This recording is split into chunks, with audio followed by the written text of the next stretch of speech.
En manchette ce soir, déversement d'essence dans la réserve faunique La Vérandrie. La fermeture de la route 117 pourrait chambouler les plans de vacances des automobilistes. La seule rhumatologue de la région démissionne. Ça a coûté moralement, physiquement, financièrement à toute la famille. On a 3 enfants.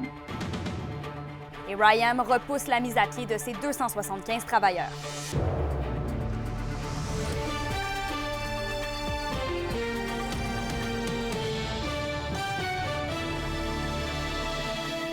Bon début de soirée tout le monde et bienvenue au TVA 18h.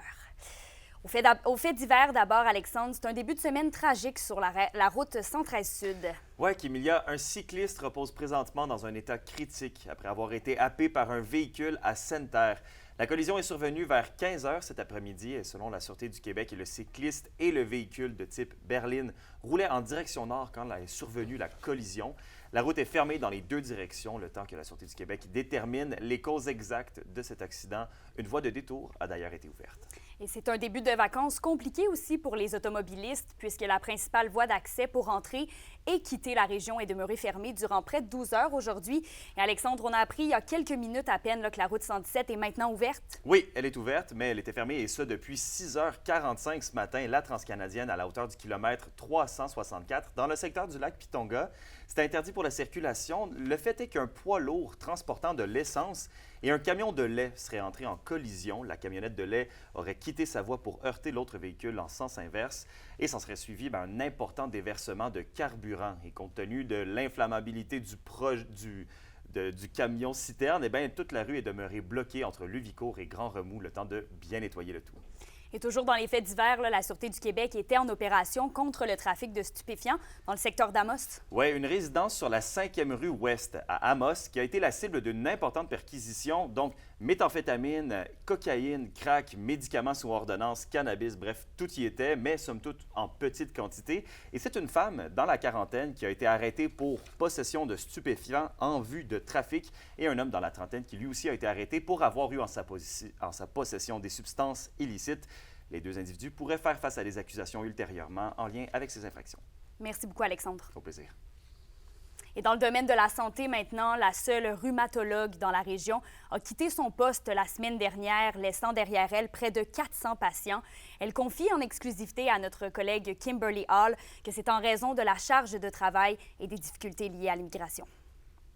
C'était trop. Mais après, on a relativisé. On s'est dit, voilà, on a fait une expérience, ça marche pas, on rentre. Pénurie de secrétaires, documents égarés pendant des mois et difficultés administratives, voilà les défis majeurs auxquels la rhumatologue Dr Cindy Mourgue devait faire face quotidiennement.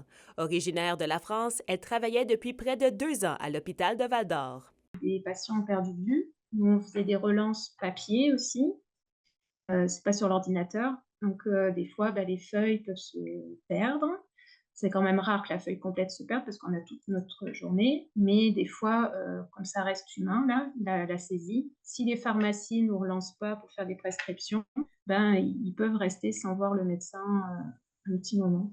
Étant la seule rhumatologue dans la région pour prendre des centaines de dossiers, la charge de travail devenait trop importante pour elle et ses collègues, et ce, malgré les efforts investis pour améliorer la situation. Quand il y a beaucoup de dossiers, qu'elles sont sollicitées aussi pour beaucoup d'autres choses, dans le fond, moi, j'ai découvert petit à petit toutes les fonctions qu'elles avaient, des rendez-vous à donner, pas que sur les sites de Val-d'Or, ils s'occupent aussi des rendez-vous à Ville-Marie, à la Sarre ou ailleurs pour différentes spécialités. En plus de ces épreuves, le parcours académique de son mari a été particulièrement difficile. Il n'était pas possible pour lui de finir ses études au Québec en raison du manque de communication. Il a dû retourner en France pour avoir un diplôme reconnu plus rapidement. En 2 ans de résidence, il n'aura donc travaillé que 4 mois à l'hôpital de Val-d'Or comme infirmier. Il a fait ses cours à distance, mais du coup levé à 2 heures du matin pour les 8 heures de la France. Il a fait ses stages en Abitibi et ça a coûté moralement, physiquement, financièrement à toute la famille. On a 3 enfants. Selon la Dr Mourde, des démarches de recrutement ont été entreprises pour la remplacer, mais sans succès. Elle ajoute qu'à court terme, la médecine interne va faire tout son possible pour prendre la relève des patients. Le CIS de l'Abitibi-Témiscamingue, de son côté, n'a pas répondu à notre demande d'entrevue. Kimberly Hall, RNC Nouvelles. On se déplace au Témiscamingue puisque l'entreprise forestière Ryanair Advanced Materials repousse au 16 juillet la mise à pied de 275 travailleurs de l'usine de cellulose à Témiscamingue. Ryanair avait annoncé à la fin du mois d'avril la fermeture temporaire de son usine de cellulose à haute pureté qui était prévue aujourd'hui. Cette date est donc repoussée de 2 semaines puisqu'il restait des copeaux de bois dans la cour de l'usine qui devaient être traités. Claire Bolduc, la préfète de la MRC de Témiscamingue, se désole de voir l'entreprise jouer au yo-yo avec ses employés qui vivent une situation très instable actuellement. Elle indique que le reclassement de certains employés dans les 2 autres usines de Ryam à Témiscamingue est en cours et que les discussions pour la vente du site à de potentiels acheteurs se poursuivent. Et dans le secteur minier maintenant, le complexe Agnico Eagle développe un tout nouvel équipement à l'avant-garde du développement minier, un microscope qui augmente les capacités d'exploration minière. Reportage d'Alexis Dumont. Voici l'un des plus récents équipements mis en place chez Agnico Eagle. Un nouveau microscope optique qui permet déjà des avancées en matière d'exploration minière. Il y a souvent une donnée qui est un petit peu plus manquante ou partielle, c'est la donnée sur le minerai. Et donc, grâce à ce microscope-là, on va pouvoir avoir un peu plus de données sur le minerai, sur la matière qu'on traite, de la donnée qui va arriver régulièrement, tous les jours, toutes les semaines, avec cette facilité, cette vitesse que le microscope optique apporte. Rémi Muller fait partie de ceux qui ont travaillé sur le perfectionnement du concept de microscope optique. L'étudiant de l'Université du Québec en Abitibi-Témiscamingue assure que le projet sera avantageux pour l'industrie minière. Le microscope optique par rapport à un microscope électronique, par exemple, va être plus avantageux économiquement. Il y a moins de paramétrage à régler. C'est une technologie qui est plus simple, on va dire, mais qui est du coup plus abordable et plus facile, plus accessible lors de son utilisation et de son automatisation. De nombreux partenaires viennent ajouter à cette toute récente réussite. Il y a notamment Clemex, le fournisseur du microscope, mais aussi évidemment l'Université du Québec en Abitibi-Témiscamingue, dans lequel on aura l'étudiant qui sera inscrit là-bas. Et on a aussi une université à Liège, en Belgique, qui a une expertise en minéralogie avec qui on travaille aussi souvent et qui va apporter un petit peu son expertise dans le projet.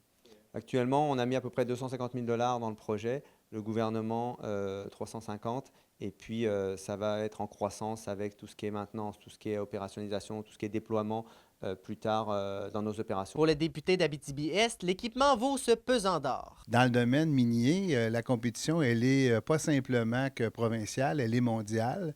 Donc, de savoir qu'on a une entreprise qui est établie chez nous, qui va obtenir encore des sous additionnels pour être capable d'innover et aussi de faire en sorte d'améliorer ses connaissances, bien, je pense que c'est positif pour la région et pour le milieu. Le projet de recherche est encore en phase de développement, mais l'objectif est qu'il atteigne son plein potentiel d'ici 2 ans. Alexis Dumont, RNC Nouvelles, Pressac.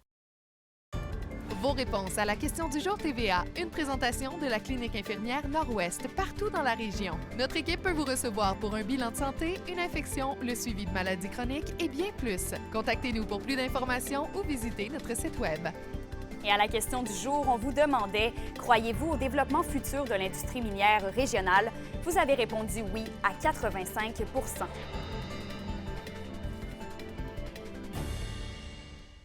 Et on vous en parlait vendredi dernier, l'appel d'offres pour la Maison des aînés à Palmarol est annulé. La députée d'Abitibi-Ouest, Suzanne Blais, a admis ce matin que les coûts des soumissions sont trop élevés. Félix Blaquière explique. Avec un coût estimé à environ 38 millions de dollars, le projet de la Maison des aînés de Palmarol, tel qu'il a été présenté au gouvernement du Québec, n'est pas viable. Dans les circonstances, le gouvernement n'ira pas de l'avant tel quel. Par déclaration officielle ce matin, la députée d'Abitibi-Ouest, Suzanne Blais, affirme qu'ils ont bien pris connaissance de l'appel d'offres qui a été soumis. Par contre, il se doit de faire ce qui est responsable dans les circonstances et de trouver un équilibre entre les besoins et une bonne gestion des fonds publics. Cela étant, ils vont regarder toutes les avenues possibles pour trouver d'autres moyens pour bâtir des espaces de vie à Palmarol. L'ancienne présidente du comité de citoyens rattaché au projet n'en revient pas. En 2018, la Maison des aînés devait coûter 8 millions de dollars. Des procédures administratives qui ont retardé le projet, selon elle, fait que 6 ans plus tard, la facture gonfle au-delà des capacités de payer. 125 000 l'apport. OK? Là, on est rendu à 1 600 000 l'apport pour 24 unités. Bien, plus tu attends, plus ça coûte cher. D'accord, les coûts de construction ont cessé de monter. Ben oui, mais il y a 6 ans, il était normal, les coûts de construction. Pourquoi on n'a pas réglé ça rapidement? Il faut comprendre aussi que le prix de nouvelles constructions ont grimpé entre 30 et 40 % depuis 2020, selon la PCHQ Abitibi-Témiscamingue. Si vous gardez exactement le même projet, bien, ça ne coûtera pas moins cher dans quelques années, là. Au contraire, l'inflation va s'appliquer, il va y avoir une augmentation des coûts de construction. Comme je vous dis, depuis la pandémie, les coûts de construction, notamment les coûts des matériaux, ont augmenté. Donc, on parle d'une augmentation des coûts de construction de 30 à 40 %. Le projet devrait être potentiellement moins ambitieux si l'on veut réduire son coût, selon la PCHQ, parce que les frais de construction ne diminueront pas. Ainsi, elle propose davantage de souplesse de la part des gouvernements. Félix Blaquière, RNC Nouvelles. En matière de logement maintenant, la Ville de Rouyn-Noranda aimerait en savoir davantage sur ce qu'on raconte au sujet de l'industrie de l'habitation dans sa municipalité. Par le biais d'un grand sondage d'ici la fin de l'été, le comité de logement de la municipalité attend vos réponses. C'est sûr que depuis des années, on parle de pénurie de logements, ici comme ailleurs. Sauf qu'à la Ville, bon, j'imagine que vous avez décidé de savoir vraiment, d'avoir vraiment les vraies données de ce qui a trait au logement. Oui, exactement. Bien, en fait, on lance aujourd'hui même un sondage pour aller chercher le portrait très, très réel du territoire à Rouyn-Noranda en termes de logement. Donc oui, comme vous dites, on a de la statistique qui nous vient de Statistique Canada, qui vient de la Société canadienne d'hypothèques logement, de la SHQ au Québec, même de l'Observatoire de recherche de l'Abitibi-Témiscamingue. Il y a eu une étude plus précise aussi qui s'est faite à niveau de l'UQAT sur le logement social. Mais ce qu'on cherche à aller vraiment identifier, c'est vraiment le portrait très, très réel du parc de logements locatifs à Rouyn-Noranda. Qu'est-ce que les gens cherchent? Qu'est-ce qu'on a sur le marché actuellement? Qu'est-ce qui sont les défis, les coûts? De quel type d'habitation il nous manque? Donc, vraiment avoir un portrait très, très, très concret sur lequel on va pouvoir se baser pour ensuite peaufiner un plan d'action qui va vraiment répondre. Pour avoir évidemment les données nécessaires, ça prend la participation des citoyens.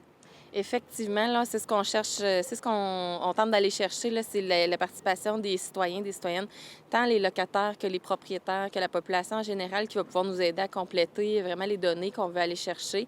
Il y a aussi de prévus avec les sondages là, qui vont être actifs tout au long de l'été. Il y a aussi des périodes d'entrevues qui vont être réalisées avec les grands employeurs, les grandes institutions de Rouyn-Noranda pour aller préciser des besoins en termes de recherche de logement. On le sait que, par exemple, le CISAT va chercher de la main-d'œuvre à l'extérieur. On sait que l'UQAT veut aller recruter, que le Cégep va aller recruter des étudiants internationaux, des étudiants dans d'autres régions. Donc, vraiment aller préciser c'est quoi le besoin exactement pour Rouyn-Noranda.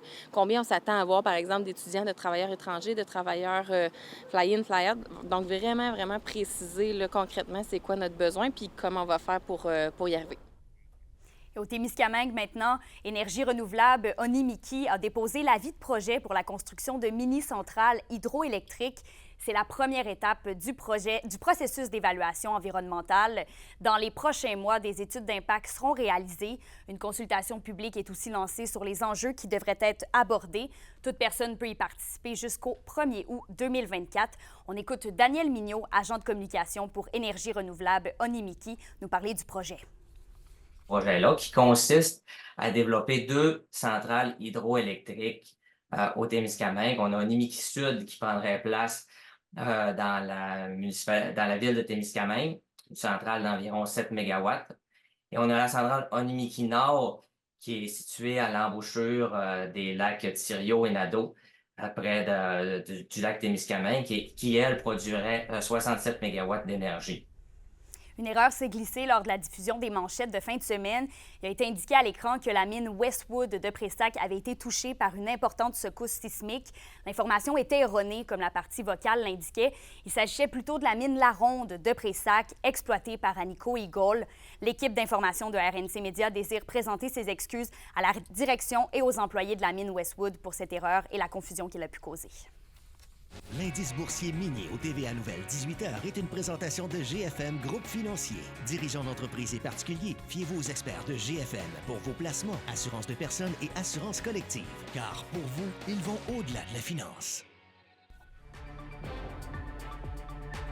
Le Festival d'humour de l'Abitibi-Témiscamingue débute aujourd'hui. Après la pause, notre chroniqueuse culturelle vous dévoile la programmation.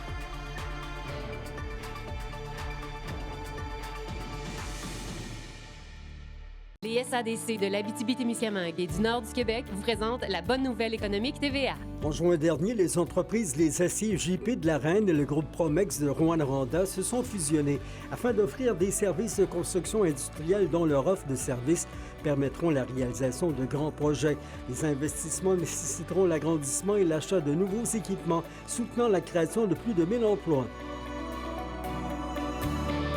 Les SADC, partenaires de l'économie de la région.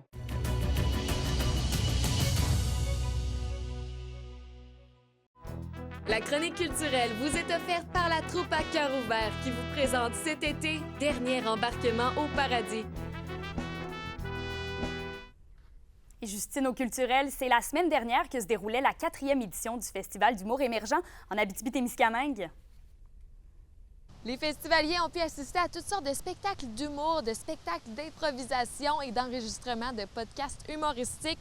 Depuis le début du festival, l'édition de cette année, c'est celle qui a reçu le plus de festivaliers. L'engouement est à son comble pour le Festival d'humour émergent et le FHA est de plus en plus un incontournable dans la région. L'édition de cette année a complètement dépassé les attentes de la fondatrice Camille Dallaire. En plus, cette année, il y avait aussi des spectacles qui étaient présentés à l'Agora des Arts et au Théâtre du Cuivre, ce qui a permis à l'agrandissement du festival. Puis aussi, c'est le fun de diversifier les lieux de diffusion, puis de recevoir les gens dans plein d'endroits différents comme ça. On se retrouve à se promener partout en ville. C'est sûr que je suis vraiment très satisfaite là, de cette 4e édition. Je pense que les gens étaient au rendez-vous. L'engouement est de plus en plus grand pour l'événement. Puis j'ai vraiment l'impression que autant les festivaliers, festivalières que les artistes, que nos partenaires sont vraiment satisfaits là, de la manière qu'évolue l'événement. Là, fait que je suis vraiment très contente. Ce mois-ci, dans l'Indice bohémien, on retrouve un carnet spécial musique. Avec l'arrivée de l'été, en première page, on découvre l'univers captivant du groupe White Road. C'est un groupe de rock originaire d'Abitibi-Ouest. On vous invite à explorer la manière dont leur musique passionnée et créative enrichit le panorama du rock dans la région. Aussi, les dernières pages du journal sont consacrées au calendrier culturel pour le mois de juillet et à août. Pour savoir tout ce qui se passe là, au niveau du culturel, les festivals, les spectacles et toutes les activités dans la région, eh bien, vous pouvez aller voir ça dans l'Indice bohémien. Il y a aussi plusieurs autres articles à propos des musiciens de la région qui parcourent les pages de l'Indice bohémien et la rédactrice en chef est très fière de l'édition de ce mois-ci. Et mettre la musique en valeur, c'est super important pour le monde culturel de la région. Personnellement, j'ai un faible pour tout ce qui est musique. Donc, notre cahier musique qui est franchement bien étoffé ce mois-ci. On a la rédactrice Élise Tessier-Deslauriers de Val-d'Or aussi qui nous a préparé un article très intéressant sur le passage de Raphaël Paillaré au Conservatoire de Val-d'Or qui est venu le 2 juin en collaboration avec l'Orchestre symphonique de Montréal. Également, j'ai eu le plaisir de coordonner une double page. Je vous montre ça. Qui consiste en des micro-entrevues avec plusieurs artistes. C'est un produit au Festival des guitares du monde en Abitibi-Témiscamingue. Donc, on a plusieurs rédacteurs et rédactrices qui nous ont fourni des questions, des comptes rendus des spectacles. Et puis, j'ai coordonné ces entrevues-là avec des grands noms comme Mason Abbey, Richard Séguin, Wesley, mais on a aussi des artistes de la région, donc Rose Banane, Gratoon Splatoon et DJ Fromage. Pour terminer, on est encore dans l'humour parce que c'est aujourd'hui que débute le Festival d'humour en Abitibi-Témiscamingue à Val-d'Or. Il y a plusieurs spectacles d'humour plus drôles les uns que les autres qui vous attendent dans les prochains jours. Ce sont les finissants de l'École nationale de l'humour qui inaugurent les planches de cette 26e édition ce soir. Ces apprentis humoristes vont faire découvrir leur humour à 19h30 à la salle Félix-Leclerc à Val-d'Or et ils vont aussi être à Ville-Marie demain et à Rouyn-Noranda jeudi. Ce sont des super belles découvertes qui vous attendent. Là. Vous voulez pas manquer ça. 3 joueurs des Huskies de Rouyn-Noranda ont reçu une invitation à un camp de développement d'une équipe de la LNH. Dans quelques minutes, on vous donne plus de détails.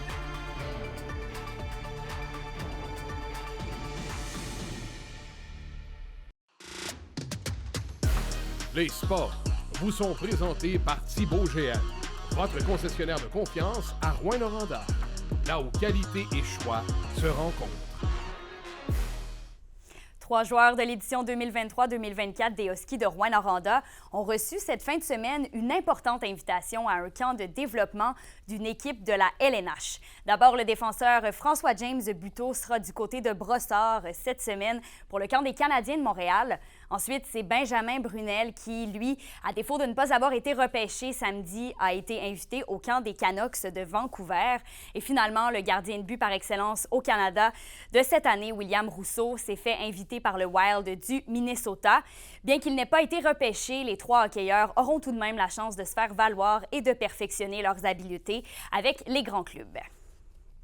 Et c'était ce week-end qu'avait lieu le défi triple jeu régional Anico Eagle du côté d'Amos. C'est 71 participants âgés entre 4 et 14 ans, des 4 coins de la région qui étaient présents à cette finale régionale. Certains de ces jeunes iront d'ailleurs représenter l'Abitibi-Témiscamingue à la finale provinciale le samedi 13 juillet prochain au stade Gary Carter à Montréal. Et selon Patrick Saint-Jacques, le président régional de baseball Québec Abitibi-Témiscamingue, la relève féminine et masculine dans la région se porte bien. Pour une nouvelle importante à nous communiquer, contactez-nous. Nouvelle au pluriel @rncmedia.ca, par téléphone 1-866 463 4636 et notre site web tvabitibi.ca.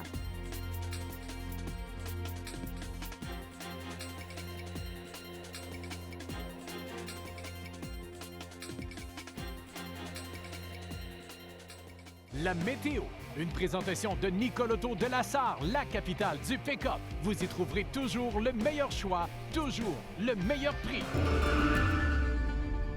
Et à la météo, Justine, on sort nos parapluies demain matin? Vous voulez pas partir sans votre imperméable. Demain, là, je vous le dis, on a une bonne pluie qui nous attend. Ça commence ce soir et cette nuit. En Abitibi, ça va être nuageux avec un peu de pluie au courant de la nuit et un minimum de 15. Pour le Témiscamingue, ça va être aussi nuageux, mais avec un 60 % de probabilité d'averse au cours de la nuit et un minimum de 15. Demain, là, ça va être une journée très humide partout en région. En Abitibi, on a des averses de pluie qui nous attendent, 10 à 15 mm pour être plus précis, et aussi des rafales de vent à 50 km/h, un maximum de 24 qui va monter avec l'humidex jusqu'à 28. Aussi pour le Témiscamingue, là, on va avoir des averses avec des rafales de vent, un maximum de 21 qui va aussi monter jusqu'à 28 avec l'humidex. Alors comme je vous l'avais dit, demain, là, c'est très humide. Et un petit aperçu pour jeudi, le soleil revient, ça va être ensoleillé en Abitibi avec un maximum de 23 et du beau soleil aussi pour le Témiscamingue avec un maximum de 26. Je vous le rappelle, là, demain, on met nos bottes à l'eau, ou comme vous dites en Abitibi, vos bottes de pine, là, vous allez en avoir besoin, vous n'allez pas le regretter.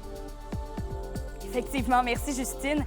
Merci d'avoir été avec nous ce soir. Et avec toutes les entraves sur les routes de la région, soyez prudents et consultez le Québec 511 pour obtenir l'état du réseau routier.